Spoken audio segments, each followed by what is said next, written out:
Hello friends, இன்றைக்கி நம்ம சோயாவை வச்சு மட்டன் கிரேவி டேஸ்ட்டில் ஒரு கிரேவி செய்ய போகிறோம். அதுக்கு நம்ம ஃபஸ்ட்டு ஒரு வாணலியில் 2 டீஸ்பூன் எண்ணெய் ஆட் பண்ணிக்கலாம்.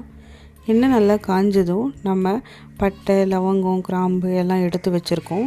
அதையும் நம்ம சேர்த்துட்டு நல்லா ஃப்ரை பண்ணிக்கணும். நெக்ஸ்ட்டு நம்ம கட் பண்ணி வச்சுருக்க 2 மீடியம் சைஸ் வெங்காயம், 2 பச்சை மிளகாய் சேர்த்துட்டு நல்லா வதக்கிக்கணும். வெங்காயம் நல்லா வதங்கட்டும். அதுக்கப்புறம் நம்ம எடுத்து வச்சுருக்க 3 டீஸ்பூன் அளவுக்கு இஞ்சி பூண்டு பேஸ்ட்டை நம்ம ஆட் பண்ணிவிட்டு நல்லா வதக்கிக்கணும்.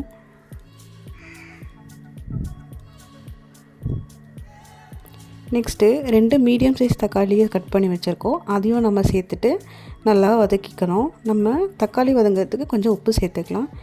தக்காளி வதங்கிறதுக்குள்ளே நம்ம கொஞ்சமாக தேங்காய், பெருஞ்சீரகம், அதுக்கப்புறம் கசகசா இது 3த்தையும் சேர்த்து அரைச்சி அது ஒரு பேஸ்ட்டாக எடுத்துக்கலாம்.